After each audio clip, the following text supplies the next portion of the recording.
y'all, it's your girl Tiff and welcome back to Spiritual Goddess. I hope you guys are having a blessed day, sending protection, peace, happiness, and love your way. And yeah, as you know by this title, we're going to be talking about the moon phases. Now, this isn't just your typical full moon, new moon type of video. We're going to be talking about all phases of the moon cycle, okay? I feel as though sometimes we put so much emphasis on full and new moons, but what about the in-between stages? You know, I believe that the in-between stages has a lot of influence on how we manifest, how we protect ourselves, protect our energy, and I think it's very, very important. Hence why in my weekly readings, if you don't watch my weekly readings, go watch them. Go ahead and go watch them, okay? That's why in my weekly readings, I always talk about what sign the moon is in throughout however long a period of time, because it's very, very important and essential to knowing what sign the moon is in and also what phase the moon is in. So I know some of y'all probably like, I'm going to explain. Don't you worry, just sit back, get you some water, get you some tea, and let's talk about some astrology. Alright, I hope my camera don't tilt over and fall like it did the last time. We're not even going to talk about it. And if you hear my fan in the background, it's hot where I'm from. Don't even pay attention to it. But before we jump into this video, make sure that you like the video. Comment below what interests you the most about the video, what you found intriguing, what you didn't know. And if you have any tips, leave some tips below in the comments as well. For other spiritualists, as we're doing our practice, you know, knowledge is power. We can always continuously learn new things. Also, make sure you subscribe to my channel and also share this video if you would like. Thank you so much. Alright, so moon phases. Let's start with the new moon and then work our way down. Okay. So with the new moon rises at dawn and it sets at sunset. So anytime between dawn and sunset, you can do your spells, you could do your ritual, you could do your prayer, whatever you need to do it during those times for maximum energy. And disclaimer, you can set intention, manifest, protect yourself during any time of day, during a new moon cycle or a full moon cycle. You do what's best for you, what you were spiritually and energetically called to do. I'm just letting you know this information just in case you want to maximize the energy. I'm giving you that information. I'm not telling you just set intentions for manifesting this XYZ during this time. I'm not saying any of that. I'm just giving you information that's in relation to the moon phases so you can elevate whatever you're trying to do for yourself and just have more knowledge about the universe and the earth. You know what I mean? Alright. But anyway, the new moon, like I said, rises at dawn and it sets at sunset. And the new moon energy lingers 3 days after and 3 days before the actual, you know, moon is new. You know what I mean? Goes to its fullest energy, fullest capacity. Okay, so with the new moon, as a lot of us know, new moons equals new beginnings, new blessings, new intentions, new manifestations, new abundance, all of that, okay? So with new moons, it's always good to set intentions in an important time to manifest wealth, manifest success, abundance, love, life, health, all that you want to do during a new moon, okay? That's why we set intentions for those particular things during new moons. And also with new moons is significant about abundance and not even so much materialistic or money gains as far as abundance. That is also a part of it, but also abundance with love, family, friends, just an abundant time during new moons. That's why people get really excited when new moons come. Okay, so after the new moon, we go into the waxing crescent. So a waxing crescent, it rises mid-morning and it sets after sunset. So that's the best time to do your rituals, your spell work, etc. for maximum energy, okay? And with the waxing crescent, this is all about movement and momentum, okay? Hence why we manifest during a new moon. Because when you manifest during a new moon, you write down your intentions. Say, you want to manifest a new job. Okay, you want to manifest your new job. Now with the waxing crescent, gives you that momentum, gives you that push forward, so you can actually plant them seeds, do the research, do your due diligence to really manifest and have this come to fruition whenever you set your intention for during the new moon. Hence the waxing crescent is very, very important for you to acknowledge, as well as understand what sign it is during the waxing crescent could really, really help accelerate that process. So that's what the waxing crescent. So you have the new moon, then it goes into the waxing crescent. Then after the waxing crescent, it goes into first quarter moon. So the first quarter moon rises at noon and sets at midnight. So again, that's where you do your rituals, your spells, blah, blah, blah. Okay? So with the first quarter moon, this is motivation, luck. See how it makes sense? See how with the new moon, you set your intention to manifest abundance, all that stuff. Then you have the momentum.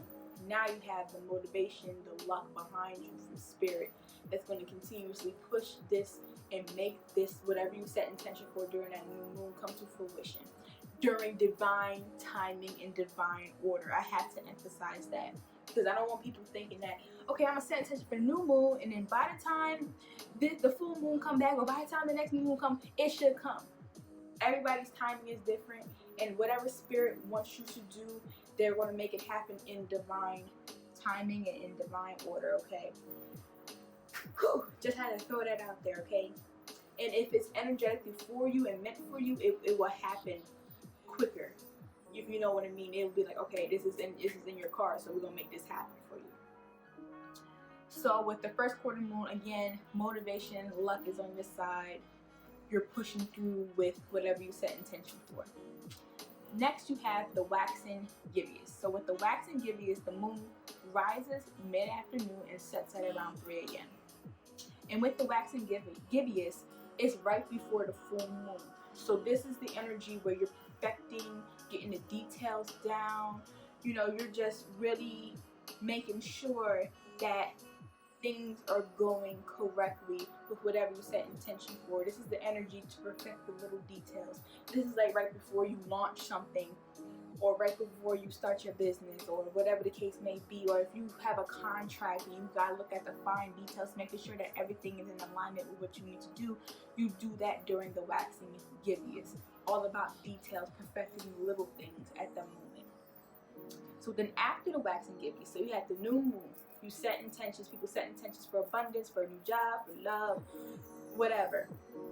Then you have the waxing crescent, all about momentum and movement, moving forward with other blessings that you may be going through, moving forward. And it don't even have to be with just the intention that you set during the new moon.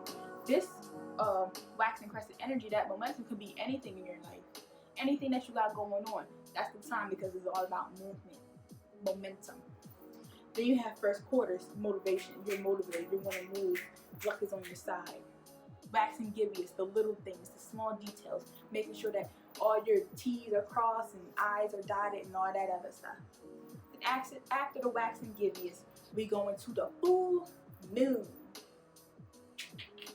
Alright, so the full moon, as we just experienced, on July 4th and 5th, depending on where you're from, we just experienced the full moon in Capricorn. Oh, Capricorn energy, all 2020. Jesus, it's a lot. Anyway, with the full moon, it rises at sunset and it sets at dawn. You see how new moon rises at dawn and sets at sunset, and then the full moon is the reverse. So that's when you would set your rituals, whatever the case may be, during those times for maximum energy, as well as the time where the moon is at its fullest capacity. You know what I mean. And also, just like the new moon, this energy goes on 3 days after that full moon has reached its fullest capacity as a full moon. That energy lingers on for 3 days. With full moons is all about completion. Hence why a new moon is about setting intention. Full moons are all about completion. And you remember we talked about the waxing gibbous is all about perfecting the details. You see how it just all kind of sort of just, it's not even so much kind of sort of, it all lines up and it just flows. So if you have this mentality where you're just like confused, like you start things but they don't really go, and you're just having trouble with manifesting, following the moon cycle could really help you with knowing what timing you're actually doing whatever you're doing. That's why I said if you're having trouble with manifesting properly, this could help you and be a guide towards you, along with other planetary things. I don't want to make this a big astrology thing. I just want to talk about the moon, because other cosmic energy also influences why certain things don't manifest the way it does, XYZ. But this could help you with timing and planning and things of that nature, so you can really get the maximize energy during that time. So with the full moon, like I said, it's all about completion, all about, you know, your goals actually coming to fruition, actually manifesting, actually coming to life. So with the full moon also, now remember when I say you set intentions for new moons for abundance, wealth, etc. With full moons, you want to use your psychic abilities to set intentions for spirituality, set intentions for protection of yourself, protection of your family, set intentions for personal development, spiritual development. This is the perfect time to do rituals in regards to that. And as we continue to go on through the moon phases, you're going to understand why. So after the full moon, you have the waning gibbous. So in waning gibbous, the moon rises at mid-evening and it sets at mid-morning, so you're going to do the rituals during that time. This is the perfect time to do spell work for protection, for banishing energies. This is not, wait, did I say it right? Yeah, the waning gibbous, I didn't read that. For banishing energy and also dismantling any negative influence in your life. So this is going to, in a sense, pinpoint where things need to change. So if you're struggling with addiction, if you have dysfunctions in your relationships, in your marriage, these things are going to be coming up and you're going to be like, do I want to trash it? Or how am I going to deal with this energy? How is it influencing me? Is it worth my time? Is it worth my space? That's why I said in this week's weekly reading, your guys are going to really be paying attention about what is worth your time. Okay? What is worth your energy? So with that, waning gibbous is really going to highlight what needs to change and what needs to disappear, so you can move forward and process and continue to have good vibrations in your life, okay? So after the waning gibbous, you have the last quarter moon. The last quarter moon rises at midnight and it sets at noon, okay? So with the last quarter moons, again, this is still, you're still doing spell work for banishing, still doing spell work for protection, but now you're destroying whatever isn't here to serve you. It's being destroyed. So the waning gibbous is like the tower moment. Things start crumbling down. Last quarter is like the judgment. Now it's like, all right, so we ain't doing it no more. It's done. Like, ding, ding, ding. You're out this motherfucker. Like, that's basically what the last quarter moon is all about. Hence, last quarter, the final countdown. It's done and over with. So, waning, you're dismantling. Last quarter, you're destroying. It's done. You're washing it. You're wiping your hands clean if you choose to. If you choose to wipe your hands clean. But this is all about banishing anything that does not serve us. Okay, and you're going to tell by the universe, and the universe is going to like separate you from certain things, and then it's going to bring them same things back during this time to see if you actually learned your lesson or not. Like, just pay attention to how the universe be working during these moon phases, because you be like, ooh, all right, I see what you're trying to tell me and show me. All right, so just pay attention to that. Pay attention how it manifests in your life. Like, see how the energy influences you and makes certain things happen. So finally, we have the waning crescent, aka the dark moon. So with the waning crescent, the moon rises at 3 a.m. and sets in mid-afternoon. So do your rituals during that time. With the waning crescent, this is to deal with attackers, deal with people, things, or even negative spirits or energy that is that is trying to come into your space, that is trying to disrupt your peace. This is also a time to explore your shadow side, really understand who your shadow side is, what it is. If you want me to do a video talking about your shadow side, I will. And the reason why they call it the dark moon is because this is the moon you can't see. You can't see this moon in the sky during the time. And this is also the time to bring justice. That's why I say waning is the tower moment. Last quarter is judgment. Waning is justice. So then after that waning crescent, that's when we come back around to the new. So that's basically how the moon phases go. All right. Yeah, and that's about it. As you can see, it all makes sense. You set your intention. You plant your seeds. You go on. You have this motivation. Honestly, to me, I feel as though it starts with the full moon, because the full moon, you take away what you do not need. Then once you take away what you do not need, you go up to the new moon, and then you put in what you need in your life. So the full moons, that full moon cycle, you are banishing, you are destroying, you are pushing, you are dismantling and destroying anything that does not serve you during the full moon cycle. Then as you reach that new moon, boom, that's when you invite in the blessings that you really truly want in your life. So because we just went through a full moon in Capricorn on the 4th or 5th of July, depending on where you are from, right now you should be doing protection rituals. You should be protecting your peace, protecting your space, protecting your energy. You should be dismantling things that do not serve you. You should be cleaning house. You should be cleaning your house, like internally, externally. Actually clean your house, clean your friend circle, clean up your relationships. This is time to clean up what does not serve you, so then you can just invite in new blessings.